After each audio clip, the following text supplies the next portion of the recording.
Ito ang Presidential Broadcast Service. Radyo Pilipinas.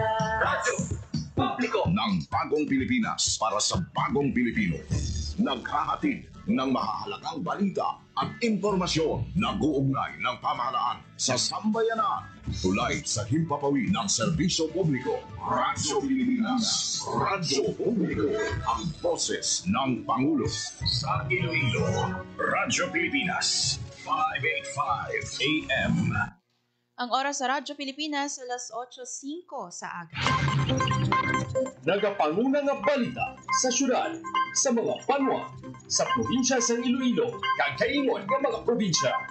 Mga pananaw sa likod sa mga balita. Inyong mabatian sa Radyo Pilipinas Iloilo News. Mga balita na magasugata sa inyong nga aga. Ginbantayan, ginsunod, gintipon sa Radyo Pilipinas Iloilo News Team. Gikan sa hulot balitaan.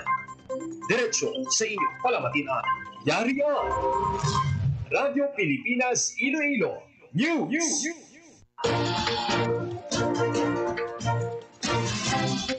Mayong aga Pilipinas, mayong aga Western Visayas.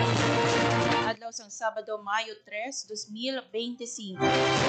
Ang inyo tagbalita Hope Torrechan, ining Radyo Pilipinas Iloilo News. Kagkaron sa mga headlines. Kapin 15 million pesos nga balor sang illegal nga droga na kumpiska sang Iloilo City Police Office sa isa ka bulan nga anti-drug operations. Sobra 500 ka job seekers sa 123rd Labor Day Job Fair sa Iloilo hired on the spot sang kumpanya nga ila gin-applyan. Bago nga hepe sa Department of Education Western Visayas magapungko na sa pwesto sugod Mayo 5. Police Regional Office 6 suportado ang kampanya sa Philippine National Police kontra fake news. Kag Japanese coach hanaso ng mga Ilonggo athletes sa badminton pinaagi sa JICA partnership. Kag sa detalye na sang mga balita. Pilipinas. Radyo Pilipinas News. Naglabot sa 14.9 million pesos nga balor sang illegal nga droga ang nakumpiska sang Iloilo City Police Office ang tinalikdan nga Abril 25. Sa isa ka bulan nga anti-drug operations na aresto sa kapulisan ang 96 ka durugista sa 68 operations. Sa 96 nga nadakpan, 26 high-value individuals, 69 ang street-level individuals, kag isa ka minor de edad. Sa bultos ang illegal nga droga, nagapanguna ang City Drug Enforcement Unit nga nakakumpiska sa masobra 5 million pesos. Suno kay ICPO Director Police Colonel Kim Legada. Sa nakumpiska sang kapulisan, mas tutukan pagid sang ICPO ang kampanya kontra illegal nga droga. Ginapangabay naman ni Legada ang pumuluyo nga padayon ang pagsuporta sa kausa sang illegal nga droga or kontra sa illegal nga droga. Nagapating ICPO kung magbuylog ang tanan, mas mapabaskog pa ang away kontra droga sa syudad sang Iloilo. Radyo Pilipinas. Radyo Pilipinas News. Naglabot sa masobra 500 ka job applicants sa 123rd Labor Day Job Fair sa Department of Labor and Employment Field Office 6 sa Iloilo ang hired on the spot. Sa datos sang Dole Field Office 6 sa 1,117 ka actual attendees sa job fair, 47.18% o kon 527 sa ila ang hired on the spot. Samtang sa 137 naman nga year hire sa mga aplikante nga kinahanglan na lang sang dugang nga mga requirements upon interview. Isa sa mga na-hire on the spot sa lokal nga kompanya si Rhea May Trinidad sang barangay Maria Clara City proper. Tuman ang kalipay ni Trinidad sang gilayon siya nga ginhambalan nga nabaton siya sa obra bilang bagger matapos ang interview. Dugang pa ni Trinidad nga masiguro na niya nga mahatag ang kinahanglanon sang iya duha ka magagmay nga kabataan. Si Trinidad ang isa ukon ang ikaduha nga hire on the spot sa ginhiwat nga job fair. Radyo Pilipinas. Radyo Pilipinas News. Samtang sa kaangot nga balita, liwat nga gindugukan sa mga job seekers ang ikaduha nga adlaw sa Labor Day Job Fair sa Bacolod City Public Employment Service Office o Peso sa SM City, Bacolod. Ang job fair nagtanyag sang masobra 11,000 ka trabaho gikan sa hindi magnubo sa 70 ka kompanya sa lokal kag abroad. Madumduman nga kahapon o sang Mayo 1, masobra sa 3,100 ka job seekers ang nagpadulong sa unang nga adlaw sa job fair sa diin 22 ka job seeker ang hired on the spot. Sunod sa Bacolod City Peso Manager Jovelyn Canoy, pinaagi man sa job fair nagalaom ang Peso Bacolod City nga ila makita ang mga estudyante o out of school youth nga nagakaangay nga mahatagan sang oportunidad kag benepisyo sang special program for employment of students o SPES para mabuligan sila nga mapadayon sa pag-eskwela. Radyo Pilipinas. Radyo Pilipinas News. Sabay naman sang Capiz, nagdagsa ang mga aplikante sa 2025 Labor Day Job Fair sa Rojas City. Kabugusan nga 22 ka employers, 16 ang lokal, 6 naman ang overseas nga nagtanyag sang 4,583 kabakante nga trabaho para sa mga job seekers sa lins sa nagkalain-lain nga bahin sa Capiz. Ginpangunahan ng aktibidad sa Capiz Public Employment Service Office suno kay Peso Manager John Leo Marco Beldia. Kabahin ini sang padayon nga paninguha sang probinsya nga maghatag sang mas madamo nga oportunidad sa mga kapisnon, ilabi na sa mga kabataan kag mga wala pa permanente nga trabaho. Nagpakita man sang suporta ang Department of Labor and Employment pinaagi kay Engineer Michael Hison sang Capiz Field Office, si TESDA Provincial Director Rick Abraham kag si Ayan Apelarta, Marketing Manager sang SM City Rojas. Ang job fair kabahin sang pagsaulog sang ika-123rd nga Labor Day nga may tema Manggagawang Pilipino kaagapay sa pag-unlad, sandigan ng mas matatag na bagong Pilipinas. Radyo Pilipinas. Radyo Pilipinas News. Nagbaton sang kabugusan nga 36.05 million pesos nga ang pila ka mga vulnerable individuals sa Western Visayas bilang kabahin sa DOLE Integrated Livelihood Program sang DOLE Field Office 6. Kadungan sa ginhiwat nga Labor Day Job Fair Program sang Mayo 1, ginbaton sang pila ka grupo nga okon benepisyaryo sa Iloilo kag Guimaras ang assistance. Magluwas sa Iloilo kag Guimaras, may ginhiwat man nga releasing sang assistance sa iban pa nga probinsya sa Reyon 6. Lakip sa mga gin-propose nga proyekto sang mga benepisyaryo, amo ang farm implements, rice milling, rice trading, egg laying, native chicken production, kag iban pa. Ang DILP isa ka inisyatibo nga nagahatag sang assistance sa mga individual kag grupo agud mapasanyog ukon masugod sang proyekto sa palangabuyan. Nagatuyo ini nga mabuhinan ang pagkakuyang sa mga disadvantaged workers kag madugangan ng ila kita paagi sa pagnegosyo kag paghana sa ila mga igkasarang. Radyo Pilipinas. Radyo Pilipinas News. May bag-o na nga liderato sa Department of Education Western Visayas. Formal na nga gin-install sang Biyernes Mayo 2 si Dr. Cristito Eco sa SU3 bilang bag-o nga OIC Regional Director sa Department of Education Region 6. Ini sa tapos nga gin-appoint naman bilang Regional Director sang si Dr. Ramir Oitico sa SU3 sang Negros Island Region. Si DepEd NCR Regional Director kag Concurrent Officer in Charge sang Office of the Assistant Secretary for Operations Director Jocelyn Andaya sa SU3 ang nanguna sa installation sa mga matagas nga opisyal sang DepEd Region 6 kag Negros Island Region. Sa Mayo 5, opisyal nga masugod ang mga opisyales sa ila bag-o nga mga katungdanan. Radyo Pilipinas. Radyo Pilipinas News. Nagbaton sang padungog kag padyagikan sa Department of Agriculture Western Visayas ang mga regional winners sa 2024 Young Farmers Challenge Startup Open Category. 7 ka awardee ang nangibabaw sa production, processing kag digital agriculture nga ang ginhatag sa 150,000 pesos nga premyo bilang duga nga kapital sa pagpasanyog sang ilang nga agrinegosyo. Sa production category, nangibabaw ang Scentless Vineyard ni Marjan Morales sa San Dionisio, Iloilo, Agrimix Farm ni Mike Angelo Fernandez sa Belison, Antique, kag ang LV Cacao Farm ni Christine Viola Gonzalez sang Lambunaw, Iloilo.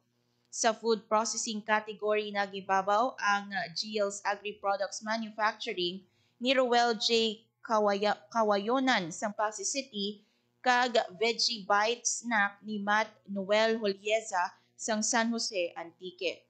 Non-food processing category nang ibabaw ang Eco Sheets nanday Cedric Igiron kag Jenny Salmingo sang Buruanga, Aklan.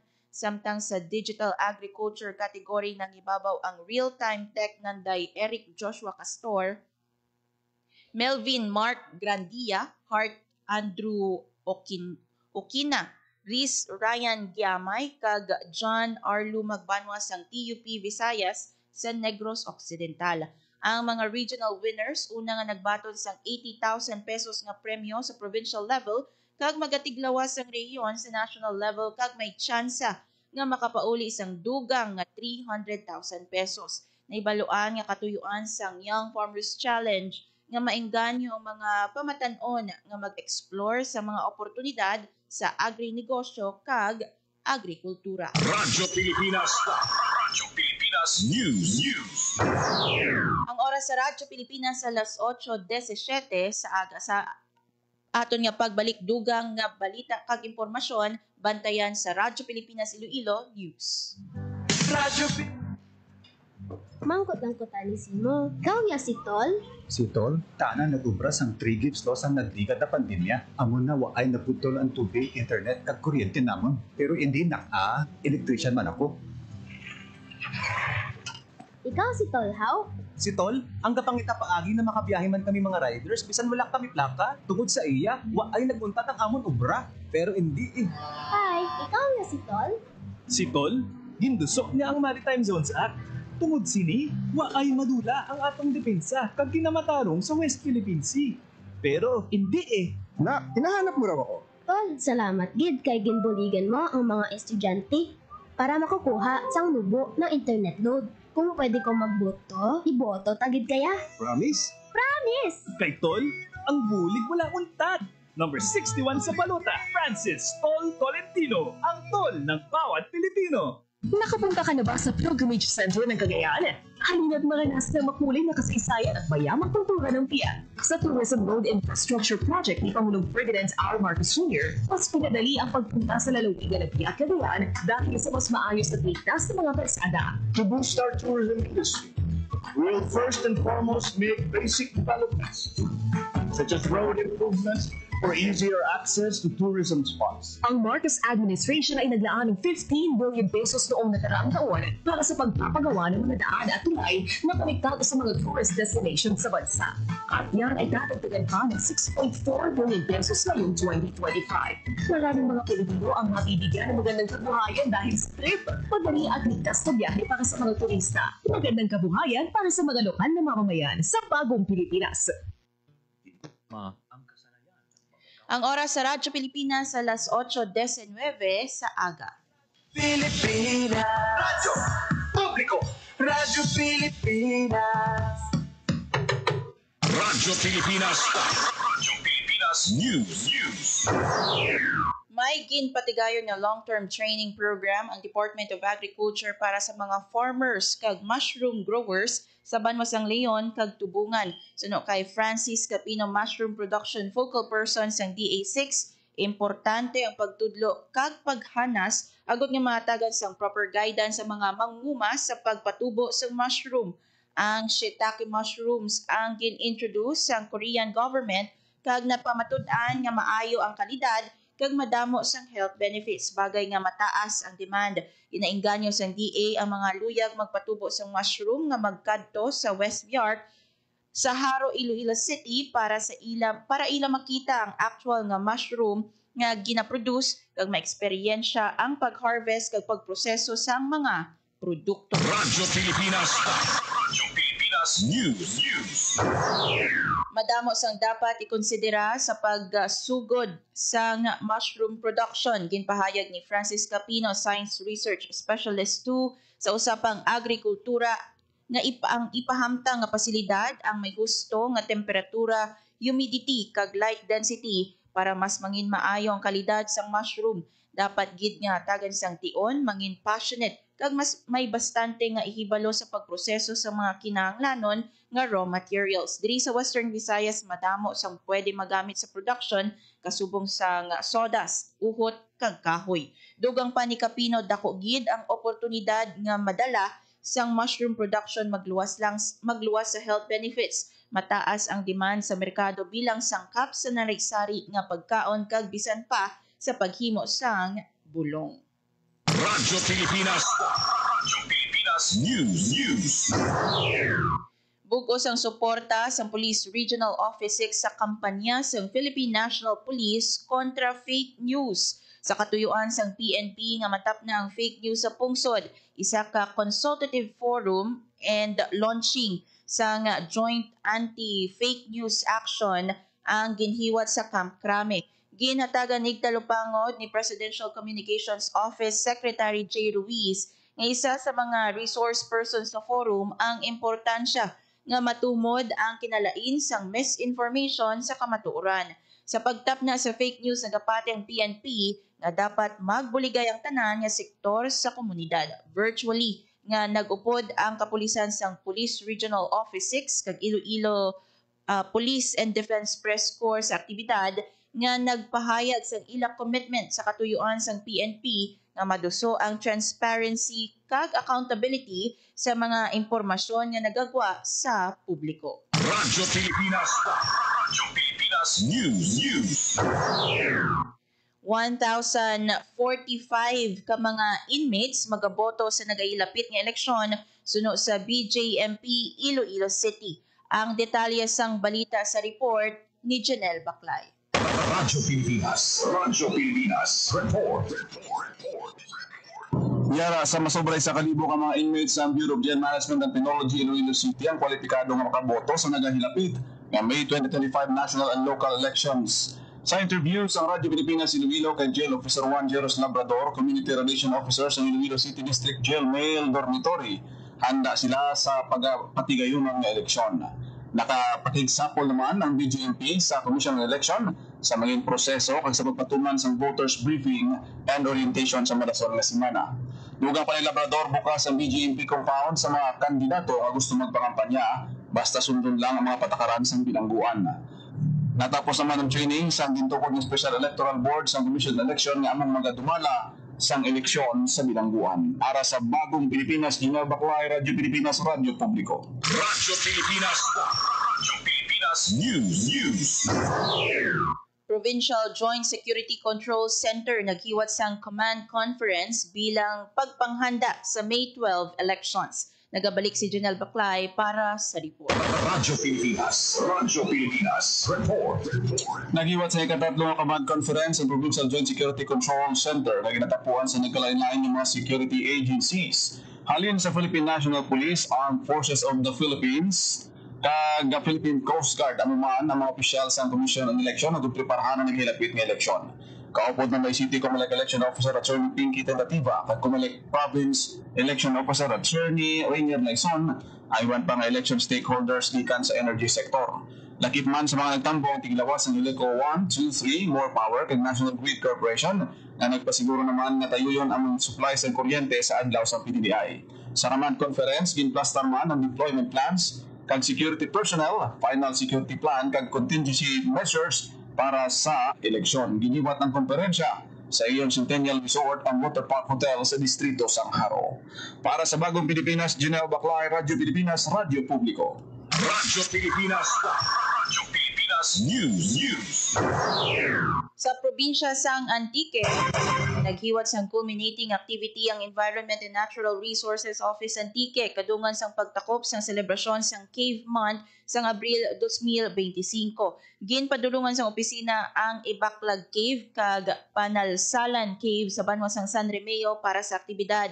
May ara sang tree planting activity kag information caravan sa mga pumuluyo na angot sa husto nga pagpangapin sa mga dunang manggad, lakip na sa mga kuweba. Nga suno sa opisina, may dako nga bulig sa pagpasanyog sang turismo sang Antique. Radyo Pilipinas. Radyo Pilipinas News.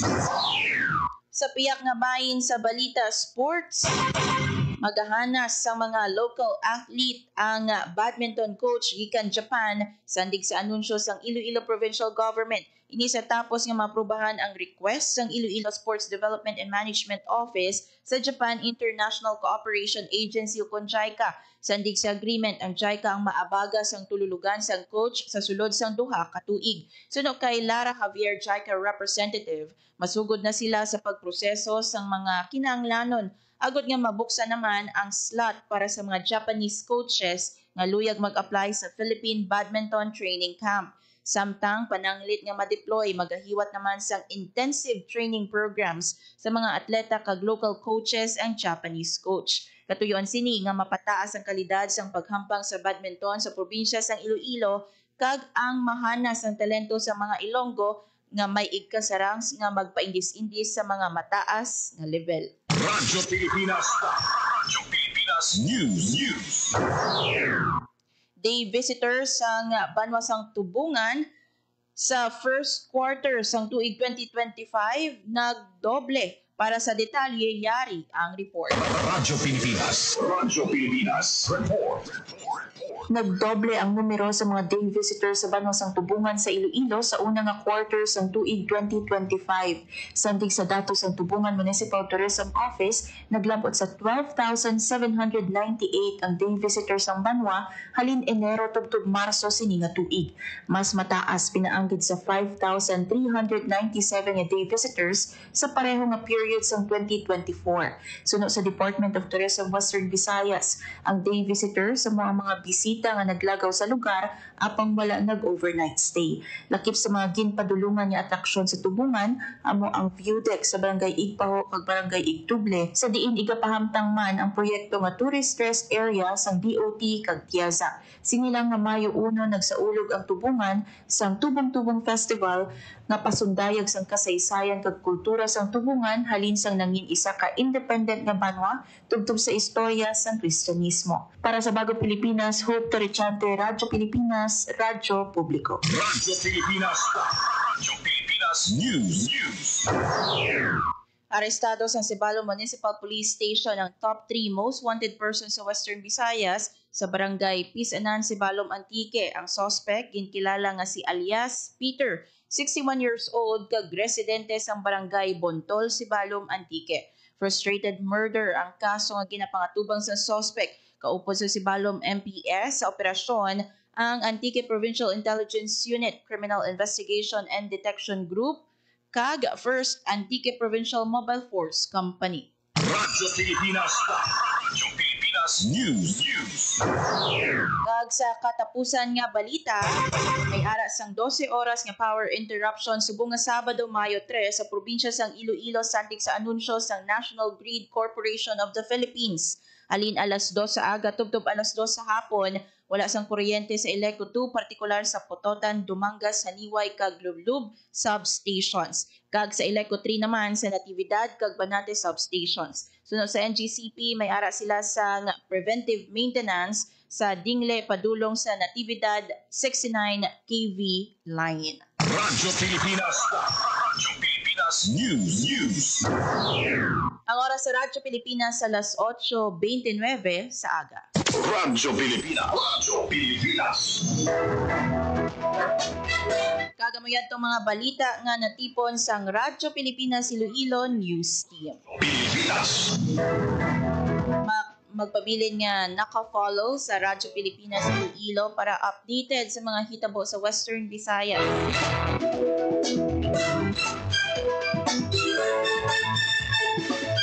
Radyo Pilipinas. Radyo Pilipinas. Kaupod si Alan Defante mag-Vermore Aventura sa engineering team para sa Bagong Pilipinas. Ini si Hope Torrechante, Radyo Pilipinas, Radyo Publiko. Radyo Pilipinas. Radyo Publiko. Radyo Pilipinas.